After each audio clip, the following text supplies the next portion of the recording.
ചോദ്യം ചെയ്യാൻ പോലീസ് തയ്യാറാകുന്നില്ല എന്ന് മാങ്കൂട്ടത്തിനെതിരായ കേസിലെ പരാതിക്കാരുടെ ഭർത്താവ് പ്രതികരണം നടത്തുകയാണ്. കുടുംബ പ്രശ്നത്തിൽ ഇടപെടാനെന്ന് പറഞ്ഞ് എത്തിയ രാഹുൽ തന്റെ കുടുംബജീവിതം തകർത്തുവെന്നാണ് യുവാവിന്റെ ആരോപണം. ഇക്കാര്യം കാണിച്ച് മുഖ്യമന്ത്രിക്കും DGPക്കും പരാതി നൽകിയെങ്കിലും തുടർ നടപടി ഉണ്ടായില്ല. രാഹുലിന്റെ MLA സ്ഥാനമാണ് കോൺഗ്രസ് ആദ്യം രാജിവെപ്പിക്കേണ്ടതെന്നും യുവാവ് പറഞ്ഞു, വാർത്താ സമ്മേളനത്തിൽ പറഞ്ഞു. പ്രതികരിക്കുക തന്നെ ചെയ്യും, ഇതിനെതിരെ പോരാടുക തന്നെ ചെയ്യും, ഒരു സംശയവുമില്ല. എനിക്ക് നീതി കിട്ടണം, എനിക്കും നീതി കിട്ടണം. കോടതിയിൽ അദ്ദേഹം പറഞ്ഞു എന്ന് കേട്ടത് ഞങ്ങൾക്കിടയിലെ പ്രശ്നങ്ങൾ പരിഹരിക്കാൻ വേണ്ടി വന്നതാണെന്ന്. അങ്ങനെ പ്രശ്നങ്ങൾ പരിഹരിക്കാൻ വേണ്ടി വന്ന ആളാണെങ്കിൽ അദ്ദേഹം എന്നെയും കൂടി വിളിച്ചിരുത്തി സംസാരിക്കണ്ടേ? അതല്ലേ ഒരു നാട്ടു നടപ്പ്. അദ്ദേഹത്തെ കസ്റ്റഡിയിലെടുത്ത് ചോദ്യം ചെയ്യണം. അദ്ദേഹം തെറ്റ് ചെയ്തു എന്ന് പോലീസുകാർക്കും കോടതിക്കും ബോധ്യമാവുകയാണെങ്കിൽ അദ്ദേഹത്തിനെതിരെ നടപടിയെടുക്കണം. ഒരു MLAക്ക് എന്തെങ്കിലും പ്രത്യേക പരിഗണന ഉണ്ടോ? അറിയില്ല എനിക്ക്. തിരഞ്ഞെടുപ്പ് ചൂടിലേക്കാണ് കേരളം. എനിക്ക് മനസ്സിലാവാത്തത് ഇവനൊരാണാണോ എന്നാണ്. സ്വന്തം ഭാര്യ മറ്റൊരുത്തൻ്റെ കൂടെ പോയി കിടന്നു കൊടുത്തിട്ട് അത് കഴിഞ്ഞ് കിടപ്പും കിടത്തവും ഒക്കെ കഴിഞ്ഞ് അവസാനം പരാതിയും കൊടുത്ത് വന്ന് നിൽക്കുമ്പോൾ ഇവൻ വന്നിട്ട് എല്ലാ ദിവസവും ഇങ്ങനെ ഒരു വാർത്താസമ്മേളനം നടത്തുക. വാർത്താസമ്മേളനത്തിൽ എന്താ എനിക്ക് പറയാനുള്ളത് എന്ന് ചോദിച്ചാൽ ഒന്നും പറയാനില്ല. പക്ഷെ എന്താണ് ഇപ്പം ഈ വാർത്താസമ്മേളനം ഇങ്ങനെ എല്ലാ ദിവസവും വാർത്താസമ്മേളനം നടത്തുന്നത് എന്ന് ചോദിച്ചാൽ ഒരു കാര്യം വ്യക്തമാണ്. എന്താണ്? തെരഞ്ഞെടുപ്പ് വരികയാ, നിയമസഭാ ഇലക്ഷൻ വരികയാ, കൊടുത്ത പരാതികളൊക്കെ പൊട്ടി പാളീസായി എന്ന് മാത്രമല്ല, ഇത് കൊണ്ടുപിടിച്ചവരും എളിഭ്യരായി ജനം കാർക്കിച്ചു തുപ്പി മൂലക്കിരുന്നിട്ടുണ്ട്. അപ്പോൾ തെരഞ്ഞെടുപ്പ് വരുമ്പോൾ രാഹുൽ മാങ്കൂട്ടം എവിടെയെങ്കിലും മത്സരിക്കാനുള്ള സാധ്യതകൾ ഇങ്ങനെ തെളിഞ്ഞു വരുന്നുണ്ട്. അങ്ങനെ ഒരു സാധ്യത തെളിഞ്ഞു വരുമ്പോൾ അങ്ങനെ രാഹുലിനൊരു സീറ്റ് എവിടെയും തരപ്പെടരുത്, രാഹുൽ എവിടെയും മത്സരിക്കരുത് എന്ന് വലിയ ആഗ്രഹത്തോടു കൂടി അല്ലെങ്കിൽ പലരുടെയും ആജ്ഞാനുവർത്തിയായിക്കൊണ്ട് നാണമില്ലാത്ത ഇവൻ, ആണാണെന്ന് പറയുന്ന ഇവൻ, ഭർത്താവാണെന്ന് പറയുന്ന ഇവൻ ഇങ്ങനെ വന്നിട്ട് ഒരു വാർത്താ സമ്മേളനങ്ങൾ ഇങ്ങനെ നടത്തിക്കൊണ്ടിരിക്കുക. ആ വാർത്താ സമ്മേളനങ്ങൾ മുഖം കാണിക്കാതെ ഇങ്ങനെ സംപ്രേഷണം ചെയ്യാൻ മാധ്യമങ്ങളും. ഞാൻ പറയുന്നത് എന്തിനാ ഇവൻ്റെ മുഖം കാണിക്കാതിരിക്കുന്നത്? ഇവൻ്റെ മുഖം കാണിക്കണം. ഇവൻ്റെ മുഖം കാണിക്കുന്നതിന് എന്താ കുഴപ്പം? അതിജീവിതയുടേത് ഐഡന്റിറ്റി വെളിപ്പെടുത്തരുത് എന്നല്ലേ ഉള്ളൂ. ഇവൻ്റെ മുഖം കാണിക്കുന്നതിന് എന്താ കുഴപ്പം? ഇവനിക്ക് വാർത്താ സമ്മേളനം നടത്താൻ പറ്റുമെങ്കിൽ ഇവൻ്റെ മുഖം കാണിക്കുന്നതിന് എന്താ കുഴപ്പം? വാർത്താ സമ്മേളനം നടത്താൻ ഒരു നാണക്കേടും ഇല്ലാത്ത ഇവൻ പിന്നെ ഇവൻ്റെ മുഖം കാണിക്കരുത് എന്ന് പറഞ്ഞാൽ അതെങ്ങനെ ശരിയാവും? അതാ എനിക്ക് മനസ്സിലാവാത്തത്. പക്ഷെ എനിക്കിതൊന്നുമല്ല മനസ്സിലാകാത്തത്. സാധാരണ ഇപ്പം നമ്മുടെ നാട്ടിൽ സ്വാഭാവികമാണ് ഈ ചില ഇടങ്ങളിലൊക്കെ ചില കേസുകൾ ഒറ്റയും തറ്റിയൊക്കെ നമ്മൾ കേട്ടിട്ടുണ്ട്.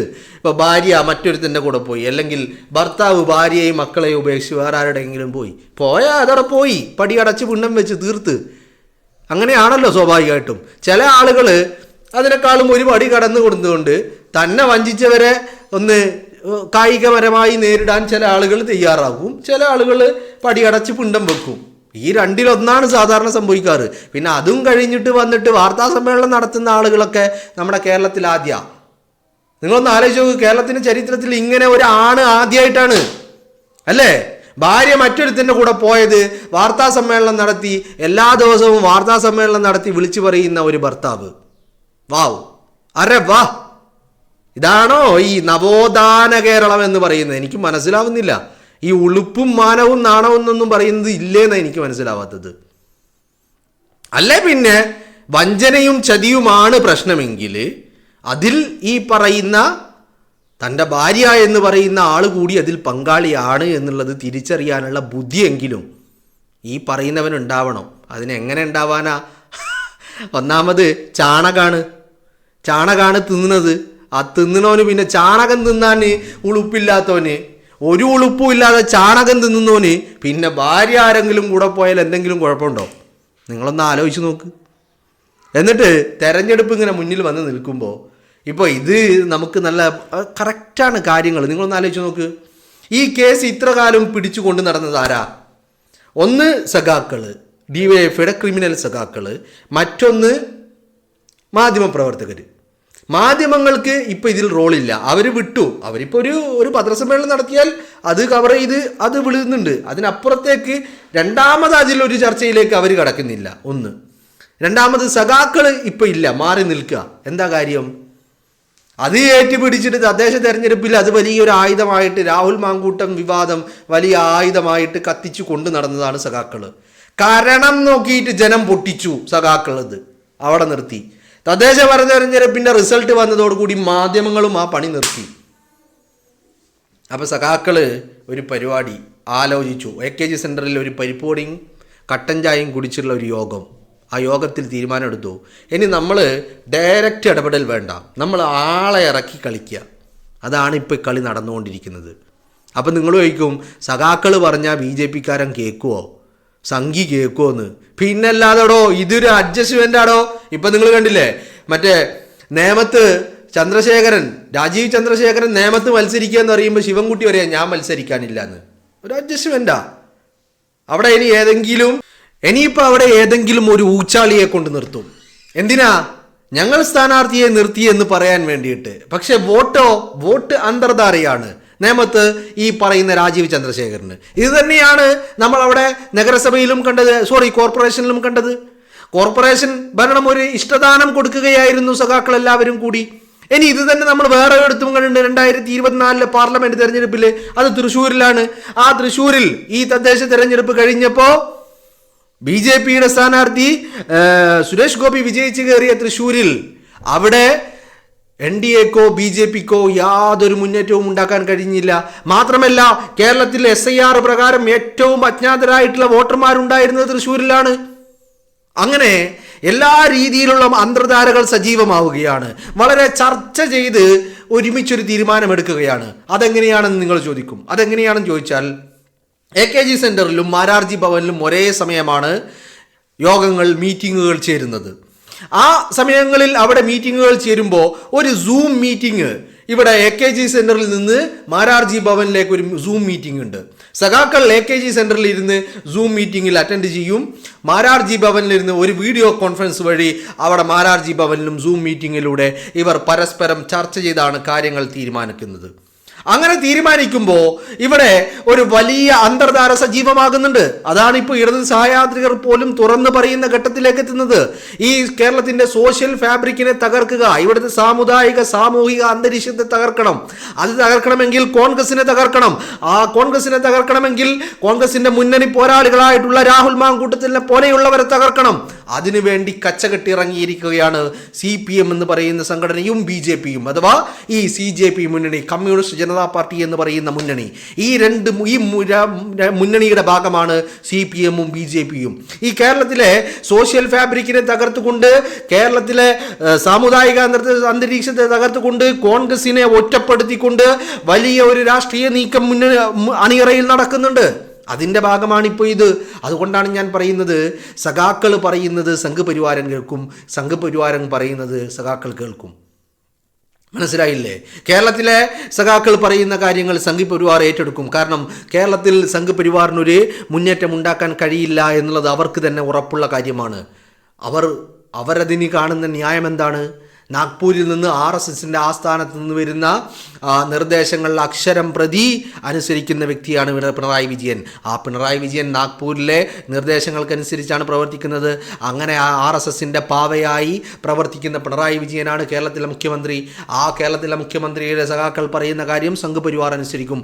അതാണ് ഇവിടെ ഈ മിസ്റ്റർ ഭർത്താവും ചെയ്തുകൊണ്ടിരിക്കുന്നത്. ഒരു ഉളുപ്പും നാണവും മാനവും ഇല്ലാതെ വന്നിരുന്നു കൊണ്ട് എനിക്ക് നീതി വേണമെന്ന് പറയുന്ന ഈ ഭർത്താവ്, അവനിക്ക് നീതി വേണമെങ്കിൽ അവരാദ്യം ചെയ്യേണ്ടത് ഈ വാർത്താ സമ്മേളനം നടത്തുകയല്ല, പല്ലിൽ കുത്തി നാറ്റിക്കുന്ന ഈ ഏർപ്പാട് നിർത്തുകയാണ് വേണ്ടത്. ഭാര്യ മറ്റൊരുത്തവന്റെ കൂടെ പോയിട്ടുണ്ടെങ്കിൽ അത് ഇവന്റെ കഴിവുകേടാണ്. ഇവൻ അല്ലെന്ന് ഉള്ളത് കൊണ്ടാണ് ഭാര്യ ഇറങ്ങി പോയിട്ടുള്ളത്. അപ്പൊ ഇവൻ എന്താണ് ചെയ്യേണ്ടത്? ഇവൻ ചെയ്യേണ്ടത് ഈ വാർത്താ സമ്മേളനം നടത്തുകയല്ല. ഇവനിപ്പോൾ വാർത്താ സമ്മേളനം നടത്തുന്നതിന് ഒരു ലക്ഷ്യമുണ്ട്. എന്താണ് ലക്ഷ്യം? വരുന്ന നിയമസഭാ തെരഞ്ഞെടുപ്പാണ്. നിയമസഭാ തെരഞ്ഞെടുപ്പിൽ രാഹുൽ മാങ്കൂട്ടം സ്ഥാനാർത്ഥിയാകുമെന്നും പാലക്കാട്ട് മത്സരിക്കുമെന്നുള്ള ചർച്ചകൾ പുറത്തേക്ക് വന്നുകൊണ്ടിരിക്കുകയാണ്, വിവരങ്ങൾ പുറത്തേക്ക് വന്നുകൊണ്ടിരിക്കുക. അവിടെ എന്ത് വേണം? രാഹുലിനൊരു സ്ഥാനാർത്ഥിത്വം ഉണ്ടാവാൻ പാടില്ല. അത് ഇവന്റെ വാർത്താ സമ്മേളനം ശ്രദ്ധിച്ചാൽ മനസ്സിലാകും എന്താ പറയുന്ന കാര്യമെന്ന് പറയുന്നത്. രാഹുലിനെ കസ്റ്റഡിയിലെടുത്ത് ചോദ്യം ചെയ്യണമത്രേ. രാഹുലിനെ കസ്റ്റഡിയിലെടുത്ത് ചോദ്യം ചെയ്യണം. അതിന് ഇവന്റെ തറവാട്ട് വക സ്വത്താണോ കേരളം എന്ന് പറയുന്നത്? ഈ സംഘപരിവാറുകാരന്റെ തറവാട് സ്വത്താണോ കേരളം എന്ന് പറയുന്നത്? ഇവൻ പറയാൻ ഇവനാണോ ഇവിടുത്തെ ആഭ്യന്തരമന്ത്രി? കേരളത്തിന്റെ ആഭ്യന്തരമന്ത്രി ഈ സംഘപരിവാറുകാരനാണോ? ഇവൻ രാഹുലിനെ എന്ത് ചെയ്യണമെന്ന് തീരുമാനിക്കാൻ ഇവനിക്ക് എന്ത് അവകാശമാണുള്ളത്? ഇവനിക്ക് എന്തെങ്കിലും പ്രശ്നമുണ്ടെങ്കിൽ പരാതി കൊടുക്കാം, അതിനപ്പുറത്തേക്ക് കസ്റ്റഡിയിലെടുത്ത് ചോദ്യം ചെയ്യണമെന്നൊക്കെ ആവശ്യപ്പെടാൻ ഇവൻ ആരാണ്? അതാണ് എനിക്ക് മനസ്സിലാവാത്തത്. സ്വന്തം ഭാര്യയെ നിലക്ക് നിർത്താൻ കഴിയാത്ത ഈ കിഴങ്ങനാണോ ഇവൻ എങ്ങനെയാ ഒരാണാവുന്നത്? സാധാരണഗതിയിൽ നമ്മുടെ നാട്ടിൽ ഇത്തരത്തിൽ പ്രശ്നങ്ങളൊക്കെ ഉണ്ടാകുമ്പോൾ എന്താ ചെയ്യല്? സാധാരണഗതിയിൽ ഭാര്യ ഭർത്താവിനെ ഉപേക്ഷിച്ചു പോയി, അല്ലെങ്കിൽ ഭർത്താവ് ഭാര്യയെയും മക്കളെയും ഉപേക്ഷിച്ചു പോയി, എന്തു ചെയ്യും? ഒന്നില്ലെങ്കിൽ ഡിവോഴ്സിലേക്ക് എത്തും. ഇനി എന്തെങ്കിലുമൊക്കെ ചെയ്യാൻ കഴിയുമെന്ന് തോന്നുന്നവൻ അവൻ കായികപരമായി ശാരീരികപരമായി നേരിടും. അതിനോടൊന്നും നമുക്ക് യോജിപ്പില്ല. ഇതിൻ്റെ നിയമവശം എന്ന് പറയുന്നത് പറ്റില്ലെങ്കിൽ ഇട്ടേച്ച് പോവുക, കളഞ്ഞു പോവുക. അതിന് കഴിയാത്തവൻ ഇങ്ങനെ വന്ന് വാർത്താ സമ്മേളനം നടത്തിയിട്ട് രാഹുലിനെ കസ്റ്റഡിയിലെടുക്കണം, ചോദ്യം ചെയ്യണം എന്നൊക്കെ പറയുന്നത് കേൾക്കുമ്പോൾ ഇത് കേരളത്തിലെ പ്രബുദ്ധരായ ജനങ്ങളോടാണ് എന്നുള്ളത് അവൻ മറക്കണ്ട.